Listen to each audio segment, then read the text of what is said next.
నమస్కారం. ప్రేక్షకులందరికీ శుభోదయం.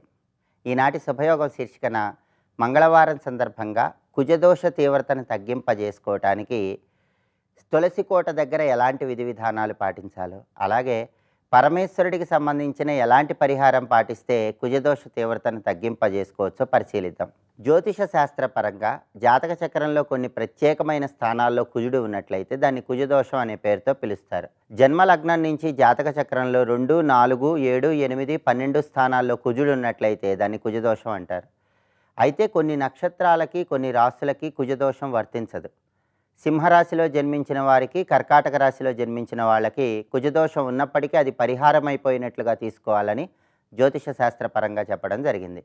అలాగే అశ్వని, మృగశిర, పునర్వసు, పుష్యమి, ఆశ్లేష ఈ నక్షత్రాల్లో జన్మించిన వాళ్ళకి కుజదోషం ఉన్నప్పటికీ అది పరిహారం అయిపోయినట్లుగా గుర్తించాలి. అలాగే ఉత్తరా నక్షత్రము, స్వాతి, అనురాధ, పూర్వాషాఢ, శ్రవణ ఈ నక్షత్రాల్లో జన్మించినా కూడా కుజదోషం పరిహారం అయిపోయినట్లుగా తీసుకోవాలి.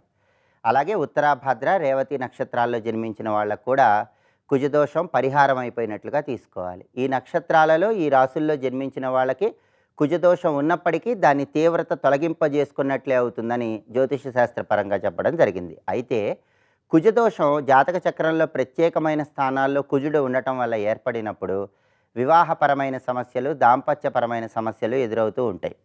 అలాగే భూములు, గృహాలకు సంబంధించిన వ్యవహారాల్లో కూడా ఆటంకాలు ఏర్పడుతూ ఉంటాయి. వాటన్నిటినీ అధిగమించడానికి తులసి కోట దగ్గర ఒక ప్రత్యేకమైన పరిహారం విశేషంగా సహకరిస్తుంది. ఏ గృహంలో అయినా సరే మహిళామణులు తులసి కోట దగ్గర దీపం వెలిగించి పాలల్లో నీళ్లు కలిపి ఆ పాలతో తులసి కోట దగ్గర తులసిమాతకు అర్ఘ్యం ఇచ్చినట్లయితే కుటుంబంలో సభ్యులకు ఉన్నటువంటి కుజదోష తీవ్రతను తగ్గింపజేసుకోవచ్చు. అలాగే ప్రత్యేకంగా వివాహం కావలసిన కన్యలు జాతకంలో కుజదోషం వల్ల వివాహం ఆలస్యం అవుతూ ఉన్నట్లయితే తులసి కోట దగ్గర ఒక శ్లోకాన్ని 21 సార్లు చదవాలి. ఆ శ్లోకం ఏంటంటే, పత్నీం మనోరమాం దేహి మనోవృత్తానుసారిణీం తారిణీం దుర్గ సంసార సాగరస్య కులోద్భూతాం. ఈ శ్లోకం 21 సార్లు చదివి 12 సార్లు తులసి కోట చుట్టూ ప్రదక్షిణలు చేసి పాలల్లో నీళ్లు కలిపి ఆ పాలతో తులసి కోట దగ్గర అర్ఘ్యం ఇవ్వాలి. ఇలా 21 రోజులు చేసినట్లయితే జాతకంలో కన్యలకు ఉన్నటువంటి కుజదోష తీవ్రత మొత్తం తగ్గింపజేసుకోవచ్చు. కుజుడి అనుగ్రహానికి పాత్రలై సకల శుభాలను సిద్ధింపజేసుకోవచ్చు. అలాగే కుజదోషం వల్ల కుటుంబపరమైనటువంటి సమస్యలున్న మహిళామణులు ఓంకార పంజర సుఖీం ఉపనిషత్ ఉద్యానకేళి కళకంఠీం ఆగమ విపిన మయూరీం ఆర్యాం అంతర్విభావయేద్ గౌరీం అనే శ్లోకాన్ని రోజు కుంకుమ బొట్టు పెట్టుకునేటప్పుడు చదువుకోవటం ద్వారా కుటుంబ జీవితంలో కుజదోషం వల్ల ఏర్పడే సమస్యల తీవ్రతను తగ్గింపజేసుకోవచ్చు. అలాగే గృహంలో మహామృత్యుంజయ యంత్రాన్ని ఏర్పాటు చేసుకుంటే కూడా గ్రహచార గోచార కుజదోష తీవ్రతను తగ్గింపజేసుకోవచ్చు.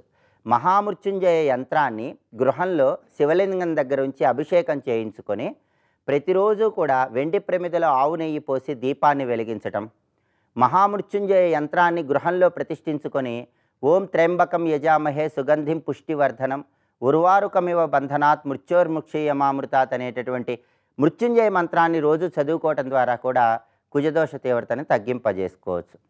అలాగే కుజదోషం ఉన్నవాళ్ళు అధిష్టాన దేవతలైనటువంటి సుబ్రహ్మణ్య స్వామిని, నరసింహస్వామిని పూజించడం ద్వారా కూడా ఈ దోష తీవ్రత తగ్గింపజేసుకోవచ్చు. మంగళవారం పూట సుబ్రహ్మణ్య స్వామి ఆలయానికి వెళ్ళి ప్రదక్షిణలు చేసుకోవటం, సుబ్రహ్మణ్య స్వామికి ఆవు పాలతో అభిషేకం చేయించుకోవటం, సుబ్రహ్మణ్య ఆలయంలో దీపాలు వెలిగించడం ద్వారా కుజదోష తీవ్రతను తగ్గింపజేసుకోవచ్చు.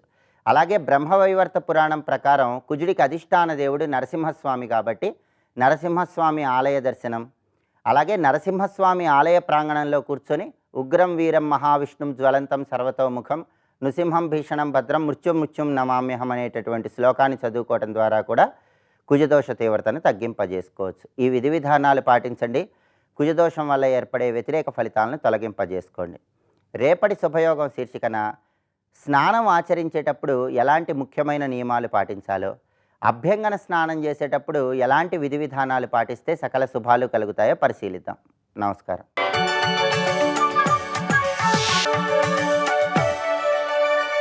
నందకిశోర నవనీత చోర నాగవిహార శ్రీధర నందకిశోర నవనీత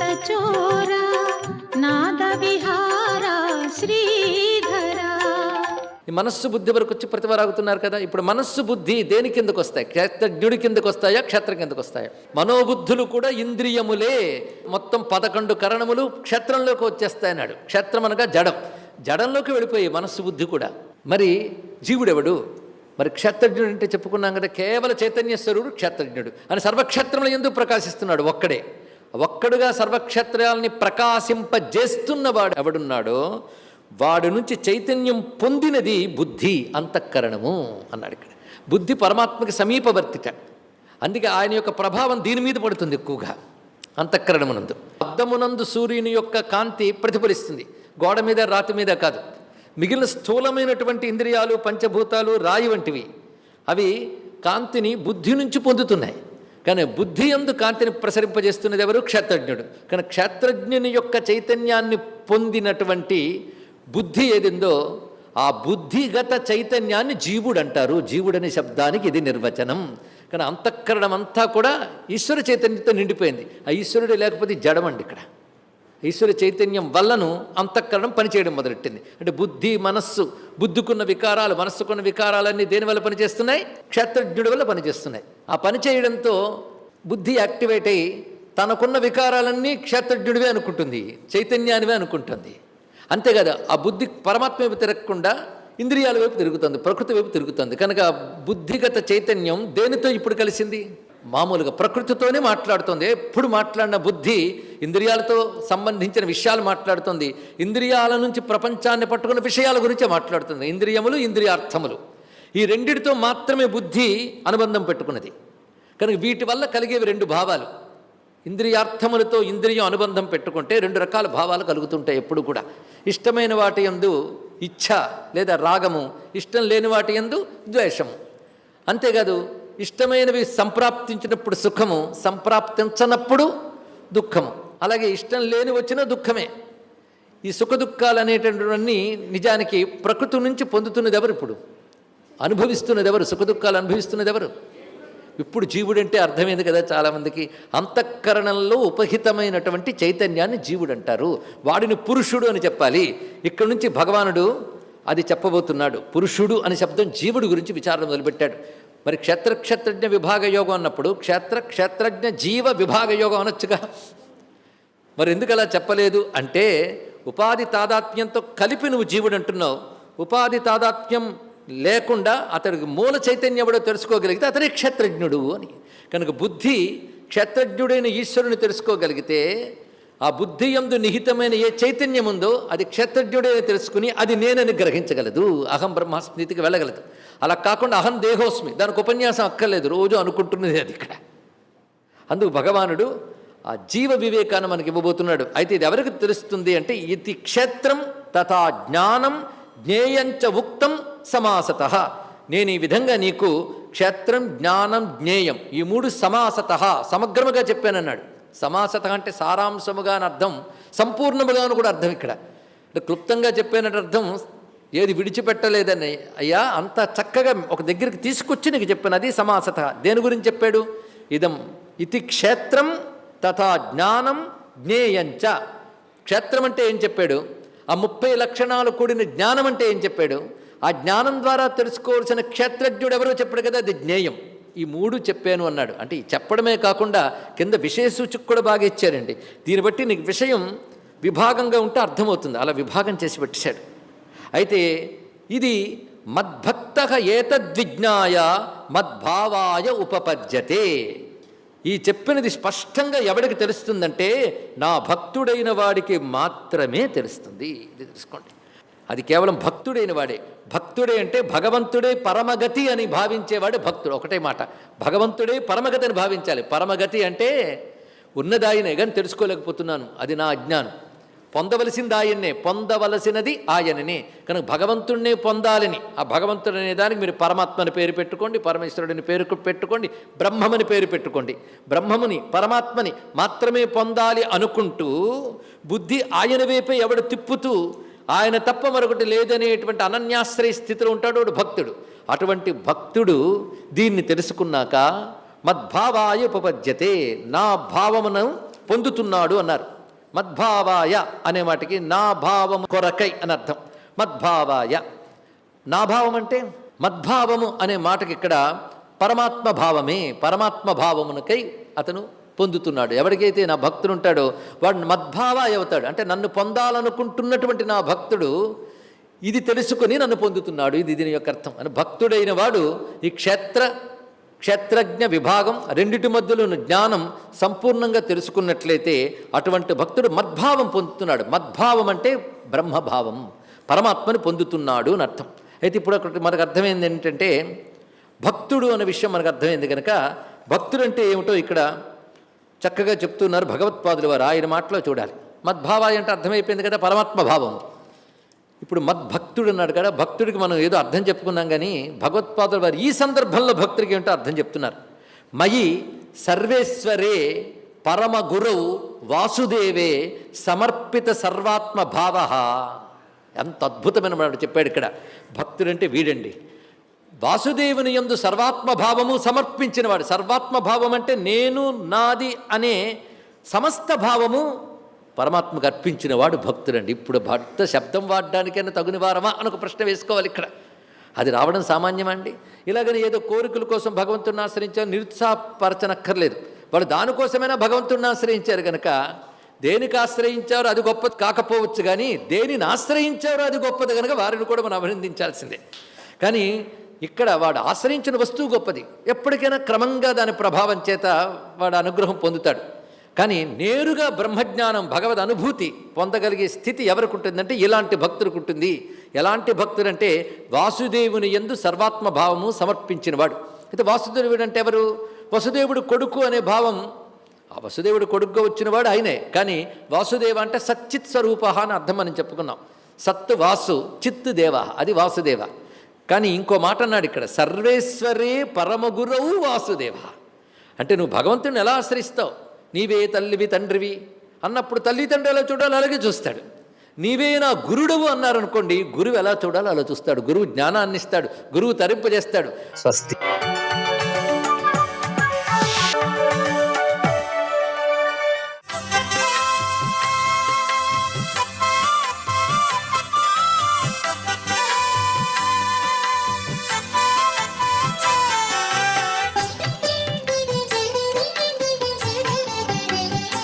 ఓం నమో నారాయణాయ. ఓం నమః శివాయ. శ్రీమాత్రే నమః. వాగ్దేవి కరుణ మన పట్ల ఉండాలి అన్నప్పుడు మనం అసత్యము అనేటువంటిది పలకరాదు అంటోంది శాస్త్రం. ఈ రోజున ఆశ్వీజ బహుళ దశమి. అసత్యము ఆడటం అనేటువంటిది చాలా ఘోరము అని చెప్పేసి చెప్తున్నారు. సత్యవంతులకు ఈ రోజున కనుక దాన ధర్మాలు చేసినట్లయితే, అంటే సత్యవంతులు అంటే ఏంటి? అసత్యం ఆడకుండా ఉండేటువంటి వాళ్ళు, నియమనిష్టలతో ఉండేటువంటి వాళ్ళు, అతినిష్ట గరిష్ట పరులు అన్నమాట. అటువంటి వ్యక్తులను చూసి వారికి తోచిన విధంగా కనుక మీరు నమస్కారం చేసి దాన ధర్మాలు కనుక ఆచరించినట్లయితే జన్మాంతరాల నుంచి వచ్చేటువంటి పాపాలన్నీ కూడా పటాపంచలైపోతాయి అంటోంది శాస్త్రం. అంత గొప్ప విశేషకరమైన సుదినం. సత్యం వద ధర్మం చరా అని శాస్త్రం. న్యాయశాస్త్ర విధులు ఉన్నది ఎందుకు? సత్యాన్ని సంరక్షించడానికి కదా. అంతేకాకుండా ఈరోజు చేసేటువంటి చిన్ని దానం కూడా కొన్ని వేల కోట్ల సత్ఫలితాన్ని ప్రసాదింపచేస్తుంది అని. జన్మాంతరం ఏమవుతుందిట? వీళ్ళు స్వర్గలోకంలోకి వెళ్తారు సరాసరి అని కూడా మనకు శాస్త్రవచనం. ఇదంతా కూడా మనకు భారతీయ సంస్కృతిలో దాగిన పరమార్థ లక్షణ రీత్యా చెప్పబడినటువంటి విధి విధానాలు అన్నమాట. అందుకనే సత్యహరిశ్చంద్రుడి యొక్క విధి విధానం ఎంత గొప్పదో చూడండి. కాలం కలిసి రాకపోయినా తాను అన్నమాటను నెరవేర్చడానికి ఆయన పడ్డ కష్టాలు అమోఘవంతమైనవి కదా. తర్వాత సర్వేశ్వరుని యొక్క దయారస దృష్టి ఆయనపై ప్రసరించబడి లోకోత్తర తత్వంలో నేటికి కూడాను హరిశ్చంద్రుడు విరాజులుతూ ఉన్నాడంటే ఎంత విశేషకరమైన ప్రభావం ఒక్కసారి ఆలోచిద్దాం. అందుకే ఈ కథల వెనకాల దాగిన పరమార్థం, వాళ్ళు సత్యాన్ని ఎక్కువగా పాడించారు. సత్యమేవ జయతే అని చెప్పేసి మన భారతీయ సంస్కృతి చాటి చెబుతోంది కదా. సత్యం ఎక్కడ ఉంటుందో అక్కడ విజయం తథ్యం అని చెప్పేసి. అందుకనే కష్టాలు పడి కొట్టుమిట్టాడుతున్న సత్యాన్ని మాత్రం మనం సంరక్షించుకోవాల్సిందే. సర్వే జనా సుఖినో భవంతు.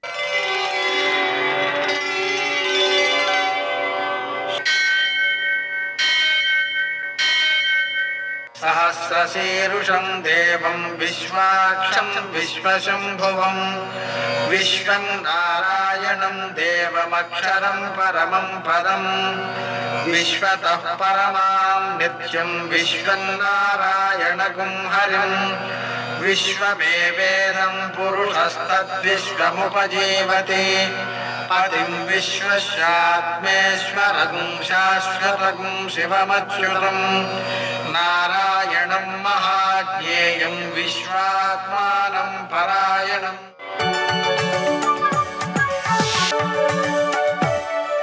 సూర్యశౌర్యమథేందురింద్రపదవీ సన్మంగళం మంగళం. మర్కటేశ మహోత్సాహ సర్వశోక వినాశన శత్రూను సంహరమాం వృక్షశ్రియందాపయమే ప్రభో. నేటి కాలమాన విశేషాలను గమనిద్దాం. స్వస్తి శ్రీ చాంద్రమాన శోభకృన్నామ సంవత్సరం దక్షిణాయనం శరదృతువు ఆశ్వయుజమాసం కృష్ణపక్షం మంగళవారం. సూర్యోదయం 6:20 సూర్యాస్తమయం 5:38. తిథి దశమి పూర్తిగా ఉంది. నక్షత్రం మఖ. సాయంకాలం 4:22 వరకు. వర్జం రాత్రి 1:20 నుంచి 3:08 వరకు. దుర్ముహూర్తం ఉదయం 8:36 నుంచి 9:21 వరకు. మరల రాత్రి 10:43 నుంచి 11:34 వరకు. అమృతకాలం మధ్యాహ్నం 1:40 నుంచి 3:28 వరకు. రాహుకాలం మంగళవారం కాబట్టి మధ్యాహ్నం 3 నుంచి 4:30 వరకు. అష్టకవర్గ రీత్యా శుభప్రదమైన సమయం మధ్యాహ్నం 12:30. నేటి విశేషం మంగళవారం. అలాగనే దశమి త్రిద్యస్పృకగా ఉంది. అంటే సూర్యోదయానికి ముందు 5:50 ప్రారంభమైంది. 6:20 సూర్యోదయం. మరునాడు ఉదయం 6:20 సూర్యోదయం అయితే దశమి 8:22 వరకు ఉంది. అంటే 3 రోజుల స్పర్శ కలిగింది దీనికి. దీన్ని ఒక పవిత్రమైన దివసంగా చెబుతారు. పితృదేవతారాధనకు అలాగే దానాదులకు చాలా విశిష్టమైన దివసం. నదీ స్నానానికి కూడా చాలా మంచి రోజు. తర్వాత ఈరోజు ఉండేటువంటి విశేషం మంగళవారం. మంగళవారం సహజంగా శుభకార్యాలకు ఉపయోగించరు, కానీ కొన్ని ప్రత్యేకమైన కార్యాలకు వాడతారు. శత్రువులపై జయం రావడానికి. దీనికి జయవారం అని పేరు. కాబట్టి మంగళవారం రోజున హనుమాన్ చాలీసా పారాయణ, అలాగే హనుమంతునికి పూజ, ప్రదక్షిణాలు, అలాగే అప్పాలు నివేదన చేయడం, ఈ కార్యక్రమాలన్నీ విజయాలను కలగజేస్తాయి. అలాగనే రుణమోచనానికి కూడా ఇది చాలా శ్రేష్టమైనది. కాబట్టి శ్రీ గణేశరణం చింది అనే మంత్రాన్ని జపం చేసుకోవచ్చు. అయితే దీన్ని ఆధ్యాత్మిక ప్రగతికి వాడుకునే విధానం ఒకటి ఉందండి. ఏమిటది అంటే శ్రీ గణేశరణం చింది మోక్షం దేహి గజానన అని కానీ, శ్రీ గణేశరణం చింది మోక్షం మే దేహి తక్షణం అని కానీ మనం జపం చేసుకున్నాం అనుకోండి, భౌతికమైన అప్పులు తీరడంతో పాటు ఆధ్యాత్మికంగా కొన్ని రుణాలు ఉంటుంటాయి. ఆ రుణాలని కూడా మనం తీర్చుకోగలుగుతాం. ఋషి రుణమని, దేవ రుణమని, పితృ రుణమని, ఇలా చాలా ఉంటాయి. వాటిని దశార్ణములు అని అంటారు. అంటే 10 రకాల రుణాలు ఉంటాయి ప్రతి వ్యక్తికి. ఆ 10 రకాల రుణముల నుంచి విముక్తి లభించి మోక్షానికి మార్గం సుగమం కావడానికి ఈ శ్రీ గణేశ రుణం చింది మోక్షం దేహి గజానన అనే మంత్రం చాలా బాగా ఉపకరిస్తుంది. తర్వాత రుణమోచక నృసింహ స్తోత్రం ఒకటి ఉంది. ఇదేమిటి అంటే నృసింహుడు దశావతారాలలో ఈ అంగారకానికి సంబంధించినటువంటి దైవం. ఆ కారణంగానే శంకరాచార్యుల వారు కాలికి నిప్పు అంటుకుంటున్నప్పుడు ఆ అగ్ని అనేటువంటిది కుజునికి సంబంధించినది కావడం వలన ఆ దోష నివారణ కోసం లక్ష్మీ నృసింహమదేహి కరావలంబం అని ఆ కరావలంబన స్తోత్రాన్ని రచించారు. తద్వారా ఆయనకి ఆ అగ్ని వల్ల వచ్చిన దోషం తొలగిపోయింది, అంటే కుజుడి వల్ల వచ్చిన దోషం తొలగిపోయింది. కాబట్టి మనం అప్పులు అనేటువంటివన్నీ కూడా కుజునికి సంబంధించినవే కావడం వలన ఈ నరసింహస్వామి యొక్క స్తోత్రం, రుణమోచక నృసింహ స్తోత్రం అనేది చేసుకోవడం ద్వారా అప్పులు తీరుతాయి. అదేవిధంగా మనకు కుజుడికి సాక్షాత్తు మంత్రం ఒకటి ఉంది, స్తోత్రం. అదేమిటి అంటే రణమోచక అంగారక స్తోత్రం. ఇది జపించుకున్నట్లయితే అప్పులు తీరుతాయి. నేటి ఆణిముత్యాలు.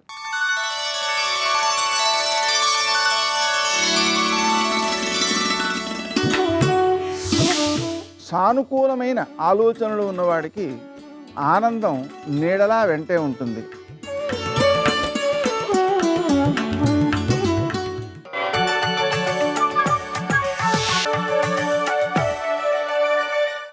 सर्वमङ्गलमाङ्गल्ये शिवे सर्वार्थसाधिके शरण्ये त्र्यम्बिके देवी नारायणि नमोऽस्तुते.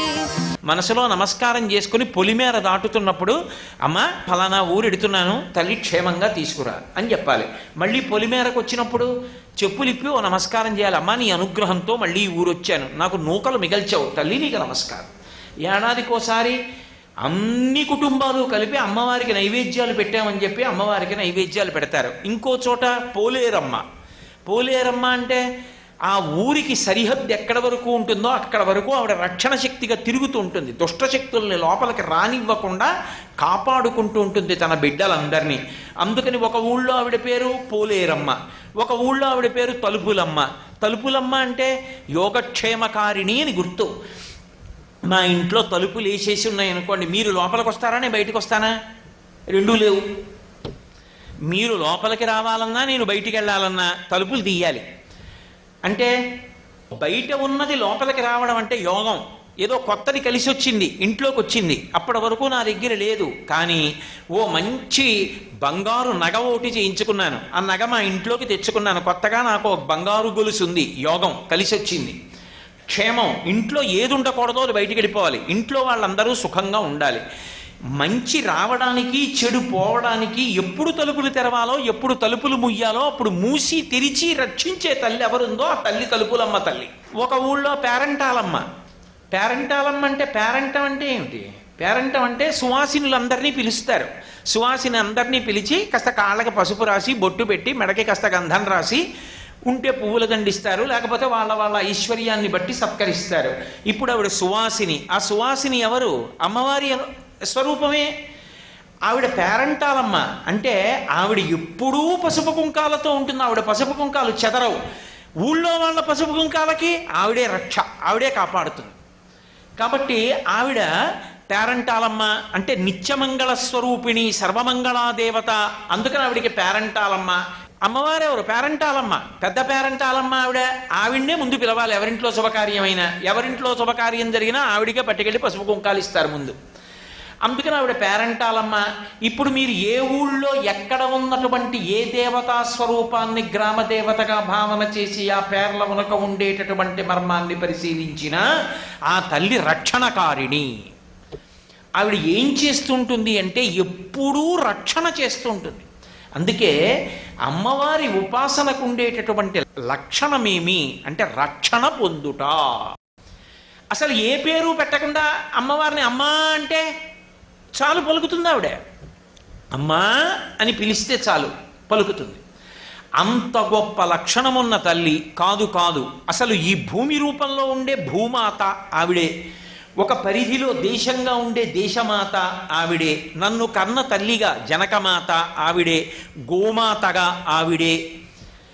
మాతృస్వరూపంగా ఆవిడ అంత ఉపాసనని అందుకుంటూ ఉంటుంది. ఇది ఈ దేశం యొక్క ప్రత్యేకత.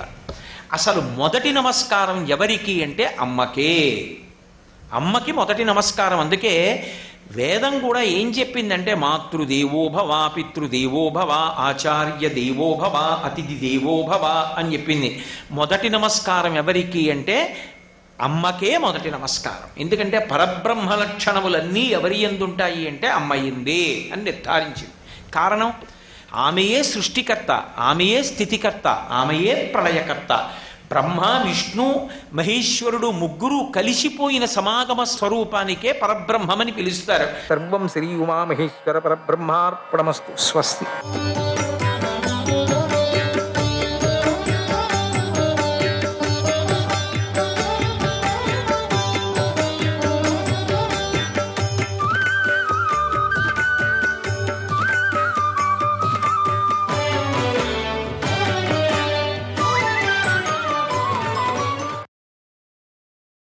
ఓ భరతశ్రేష్ఠుడా, ఆ త్యాగం గురించి నా నిశ్చయమైన అభిప్రాయాన్ని చెబుతాను విను.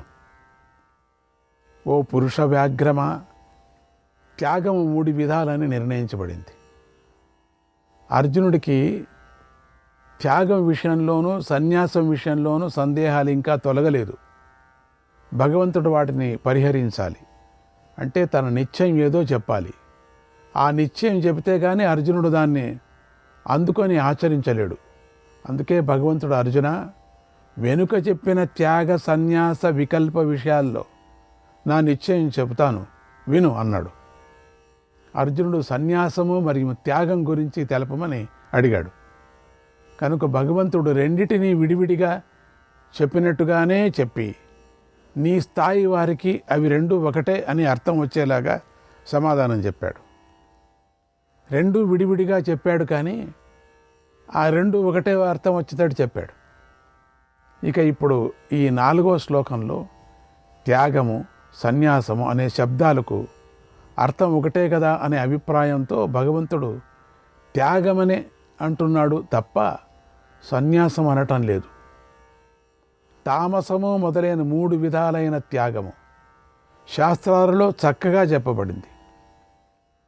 కర్మలలో అధికారం కలవారైనటువంటి ఆత్మజ్ఞానం లేని వారికి తామసము మొదలైన భేదం కల త్యాగము సన్యాసమని పిలువబడే అర్థము 3 విధాలుగా ఉంటుంది. కానీ ఆత్మతత్వాన్ని తెలుసుకున్నటువంటి సన్యాసికి మాత్రం అలా ఉండదు. ఈ విషయం తెలుసుకోవటం కష్టం. కనుక ఈ విషయంలోనే తత్వాన్ని చెప్పటంలో ఇతరుడు ఎవడు సమర్థుడు కాదు కదా, చెబితే భగవంతుడే చెప్పాలి. కనుకనే భగవంతుడు ఈ విషయంలో శాస్త్రము యథార్థంగా ఏం చెప్పింది అనే దాన్ని గురించి ఈశ్వరుడు అయిన నా నిత్యం విను అని చెప్పాడు. ఇక ఏమిటా నిశ్చయం అనే దాని గురించి ఇలా చెబుతున్నాడు. యజ్ఞదాన తపః కర్మ నత్యాజ్యం కార్యమేవ తత్ యజ్ఞోదానం తపశ్చైవ పావనాని మనీషిణాం. యజ్ఞము దానము తపస్సు అనే కర్మను విడిచిపెట్టరాదు, దానిని చేయవలసిందే. ఎందుకంటే యజ్ఞము దానము తపస్సు అనే ఈ 3 మనుష్యులను పవిత్రం చేస్తాయి. ఎవరిని పవిత్రం చేస్తాయంటే ఫలాపేక్ష లేకుండా చేసిన వారిని అని భాష్యంలో సమాధానం చెప్పారు. ఫలాపేక్షతో చేసిన వారికి కోరిన ఫలమే దక్కుతుంది, అంతేగాని విశుద్ధీకరణం అనే విశేషమైన ఫలమేదీ దక్కదు. అది ఫలమైతే దక్కనే దక్కదు. ఏతాన్యపి తు కర్మాణి సంగం త్యక్త్వా ఫలాని చ కర్తవ్యానీతి మే పార్థ నిశ్చితం మతముత్తమం. ఓ పార్థ, ఈ కర్మలు కూడా ఆసక్తిని ఫలాలను వదిలి చేయాలని ఉత్తమమైన నా నిశ్చయము అభిప్రాయమే ఉంది. ఈ శ్లోకంలో కర్మలు అంటే పూర్వ శ్లోకాల్లో చెప్పిన యజ్ఞదాన తప కర్మలోని తెలుసుకోవాలి. ఆ కర్మలు పావనాలని భగవంతుడు అక్కడే చెప్పాడు. అటువంటి ఆ కర్మల యందు ఆసక్తిని, వాటి ఫలాలను కూడా వదిలిపెట్టి ఆచరించాలి అనేదే నా అభిప్రాయం అని భగవంతుడు ఇక్కడ చెప్పాడు. అంతటితో ఆగకుండా అదే ఉత్తమమైన నిశ్చయము అభిప్రాయం కూడా అయి ఉంది అని కూడా భగవంతుడు చెప్పిన విషయాన్ని మనం అందరూ జాగ్రత్తగా గమనించుకోవాలి. దీనికన్నా ఉత్తమమైనది లేదని పరమాత్ముడి యొక్క భగవంతుడి యొక్క అభిప్రాయం. నిశ్చయం శృణుమే తత్ర, ఈ విషయంలో నా నిశ్చయం విను అని 4వ శ్లోకంలో ప్రతిజ్ఞ చేసి యజ్ఞదాన తపస్సుల పవిత్రం చేస్తాయి కనుక ఆ కర్మలు చేయవలసిందే అని కారణం కూడా చెప్పాడు. ఇది నా నిశ్చయం, ఉత్తమమైన అభిప్రాయం అని అనటము తాను ప్రతిజ్ఞ చేసిన విషయాన్ని ముగిస్తూ చెప్పిన మాటే కానీ కొత్త విషయం కాదు. ఆసక్తితో ఫలం కోరి చేసేవారికి ఈ కర్మలు బంధానికే కారణమవుతాయి. అటువంటి ఈ కర్మలు కూడా ముముక్షువులకు కర్తవ్యాలే అయి ఉన్నాయి అని శ్లోకంలోని అపి శబ్దానికి అర్థం. ఇతర కర్మలను ఉద్దేశించి అవి కాక ఇవి కూడా చేయాలని చెప్పడం అభిప్రాయం కాదు అని తెలుసుకోవాలి. ఇక్కడ కొందరు ఇలా వ్యాఖ్యానిస్తారు. ఏమిటంటే నిత్య కర్మలకు ఫలం ఉండదు కనుక ఫలం వదిలి అనటంలో అర్థం లేదు. ఏతాన్యపి ఇవి కూడా అని ఎందుకన్నారంటే నిత్యకర్మలో కానటువంటి కామ్యకర్మల గురించి ఇవి కూడా చేయదగినవే అని చెప్పేందుకోసం కామ్యకర్మలే చేయదగినవి అని చెబితే ఇక నిత్యకర్మలైన యజ్ఞదాన తపస్సుల గురించి చెప్పడం ఎందుకు, అవి చేయాల్సిందే కదా అని వ్యాఖ్యానిస్తారు. కొంత ఈ విధమైన వ్యాఖ్య సరికాదు. అంటే ఇప్పుడు బాగా తెలుసుకోండి, నిత్య కర్మలకు కూడా ఫలం ఉంటుందనే విషయం యజ్ఞోదానం తపశ్చైవ పావనాని మనీషిణాం. మనుష్యులకు యజ్ఞము దానము తపస్సు అనేవి మనుష్యులకు యజ్ఞము దానము తపస్సు అనేవి పవిత్రతను చేకూర్చేవి ఉన్నాయి మొదలైన మాటలతోనే నిరూపించబడింది కదా. బంధహేతువులనే భయంతో నిత్యకర్మలను కూడా వదిలిపెట్టాలి అనుకునే ముముక్షువులకు కామ్యకర్మల ప్రసక్తి ఎలా ఉంటుంది? ఉండదు కదా. దూరేణ హ్యవరం కర్మ. సమత్వ బుద్ధితో అంటే నిష్కామ బుద్ధితో చేసిన కర్మ కంటే ఫలాపేక్షతో చేసిన కర్మ నికృష్టమైనది అని ఫలాపేక్షతో చేసిన కర్మను 2వ అధ్యాయంలోనే భగవంతుడు నిందించాడు. యజ్ఞార్థాత్ కర్మణోన్యత్ర. భగవంతుడి కోసం కాక ఫలం కోసం అనుష్ఠింపబడే కర్మలు ఈ లోకానికి బంధాలని 3వ అధ్యాయంలో 9వ శ్లోకంలో కామ్యకర్మలు బంధహేతువులని నిశ్చయించి చెప్పాడు. త్రైగుణ్య విషయా వేదాః. వేదాలు సంసారాన్ని గురించి మాత్రమే చెబుతుంది అని 2వ అధ్యాయంలోనూ త్రైవిద్యామాం సోమపాహ. 3 వేదాలు తెలిసిన వారు, సోమపానం చేసి పాపాలు కడిగేసుకున్నవారు, యజ్ఞాల చేత నన్ను సేవించి స్వర్గగతిని కోరుకుంటారు అని 9వ అధ్యాయం 20వ శ్లోకంలో చెప్పాడు. ఆ వెంటనే క్షీణే పుణ్యే మర్త్యలోకం విశంతి. వారు ఆ విశాలమైన స్వర్గలోకాన్ని అనుభవించి అక్కడి పుణ్యం క్షీణించగానే మనుష్యలోకానికి ప్రవేశిస్తున్నారు అని కూడా చెప్పాడు. ఇది మాత్రమే కాక కామ్యకర్మల విషయము చాలా దూరంలో చెప్పబడి ఉంది. యజ్ఞదాన తపస్సులు అనేటువంటి నిత్యకర్మలే దగ్గరలో చెప్పబడినవి కనుక ఈ శ్లోకంలో ఏతాన్యపి అవి కూడా అనే శబ్దం కామ్యకర్మలను ఉద్దేశించి చెప్పినది కాదు. మరియు కామ్యకర్మలే కాక ఈ నిత్యకర్మలు కూడా అనే అర్థంలో చెప్పినది కూడా కాదు అని తెలుసుకోవాలి. కర్మలయందు అధికారం కలిగిన వాడికి, అజ్ఞాని అయిన ముముక్షువుకు ఇప్పుడు ఉపదేశం చేస్తున్నాడు. నియతస్య తు సన్యాసః కర్మణో నోపపద్యతే మోక్షాత్ తస్య పరిత్యాగః తామసః పరికీర్తితః. నియతమైన కర్మకు సన్యాసం అనేది యుక్తమైనది కాదు. మోహంతో దాన్ని పరిత్యజించడం అనేది తామసమని చెప్పబడుతుంది. జ్ఞానం కలిగాక కర్మలు అవే వెళ్ళిపోతాయి. అజ్ఞాని నిత్య కర్మలను మానరాదు, ఎందుకంటే అవి పవిత్రం చేసేవని చెప్పబడ్డాయి. నియతం అంటే తప్పక చేయవలసింది అని అర్థం. దానిని పరిత్యజించటం అనేది నిషిద్ధ కర్మ. నాకేం అక్కర్లేదు అనుకోండి, ఏం ప్రయోజనం? అది లేదు ఇది లేదు అంటే వేద విరుద్ధమైన కర్మ వేదము నిషేధించినది అని అర్థం.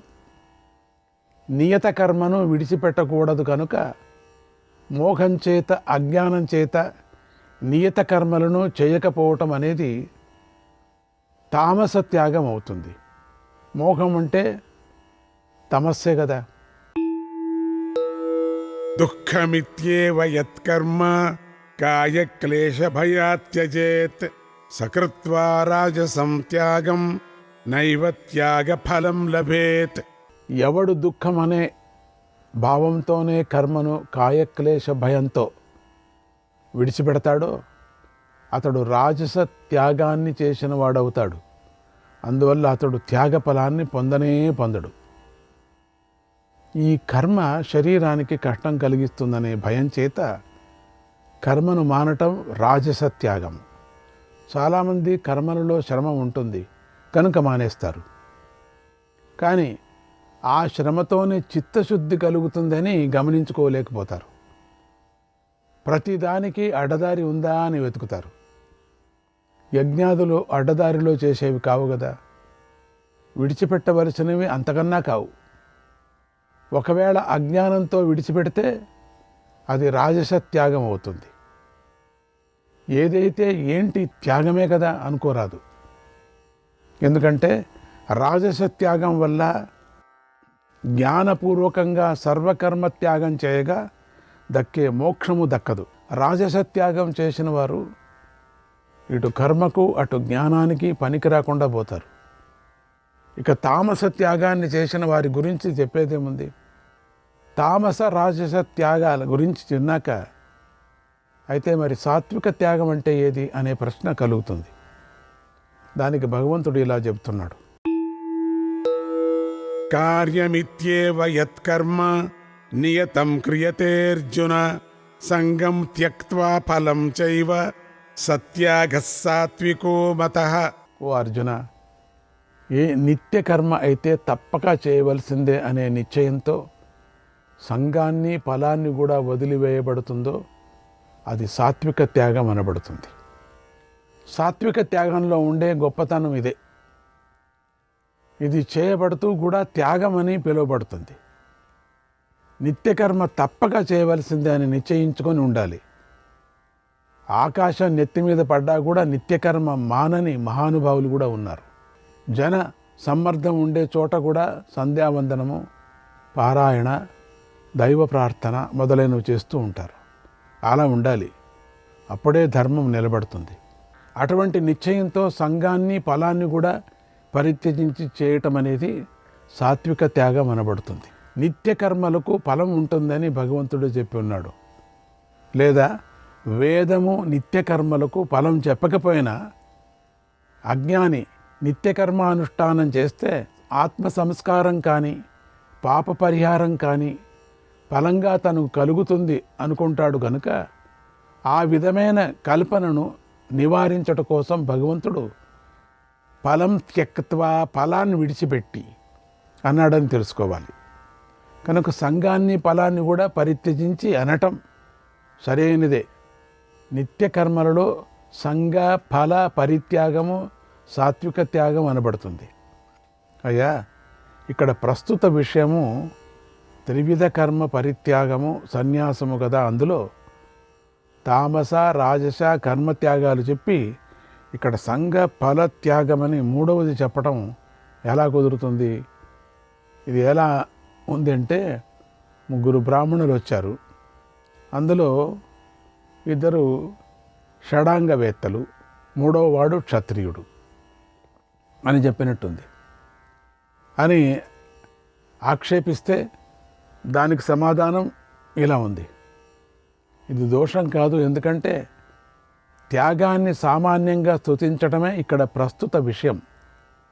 కర్మ సన్యాసానికి ఫలాకాంక్ష త్యాగానికి త్యాగం సమానమే. రెండిటిలోనూ త్యాగం ఉంది. వాటిలో రాజస తామసత్వంలో కర్మలను విడిచిపెట్టడాన్ని నిందిస్తూ కర్మఫలాకాంక్షను విడిచిపెట్టడం సాత్వికమని స్తుతించి చెబుతున్నారు అని సమాధానం చెప్పుకోవాలి. కర్మలయందు అధికారం గలవాడు సంగము, ఫలాపేక్ష అనే వాటిని వదిలి నిత్య కర్మలను ఆచరిస్తే అతడి అంతఃకరణము ఫలాపేక్ష చేత కలుషితం కాలేదు కనుక సంస్కరించబడి విశుద్ధమవుతుంది. విశుద్ధము, ప్రశాంతము అయిన అంతఃకరణమే ఆత్మను గురించి ఆలోచించగలుగుతుంది. నిత్యకర్మానుష్ఠానం చేత అంతఃకరణం విశుద్ధమై క్రమంగా ఆత్మజ్ఞానానికి అభిముఖంగా సాగి అందులో అతడు ఏ విధంగా స్థిరంగా నిలుస్తాడో దానిని భగవంతుడు చెబుతున్నాడు. నద్వేష్ట్యకుశలం కర్మ కుశలేనానుషజ్యతే త్యాగీ సత్వసమావిష్టః మేధావి ఛిన్న సంశయః. సాత్విక త్యాగం చేసినవాడు బంధాదులకు హేతువైన కర్మను ద్వేషించడు, కుశల కర్మ యందు ఆసక్తుడు కాడు. అతడు సత్వంతో నిండినవాడు, మేధావి, సంశయాలన్నీ తొలగిపోయినవాడై ఉన్నాడు. శ్లోకంలో భగవంతుడు అకుశలమైన కర్మ అని ప్రయోగించాడు. అంటే కామ్యకర్మ అని అర్థం. కామ్యకర్మ మళ్ళీ శరీరాన్ని ఇస్తుంది, ఆ విధంగా అది సంసారానికి కారణమవుతుంది. కనుక అది శుభకర్మ, అంటే అది అశుభకర్మ అవుతుంది. శుభకర్మ కాదది, కనుక అది అశుభకర్మ. అందుకే దానిని భగవంతుడు అకుశల కర్మ అన్నాడు. అంటే కుశలుడైనటువంటి వాడు చెయ్యని కర్మ అని చెప్పుకోవచ్చు. కుశలుడైనటువంటి వాడు, బుద్ధివంతుడైనటువంటి వాడు చెయ్యని కర్మ అని చెప్పుకోవచ్చు. మేధావి ఆ అశుభ కర్మను ద్వేషించడు.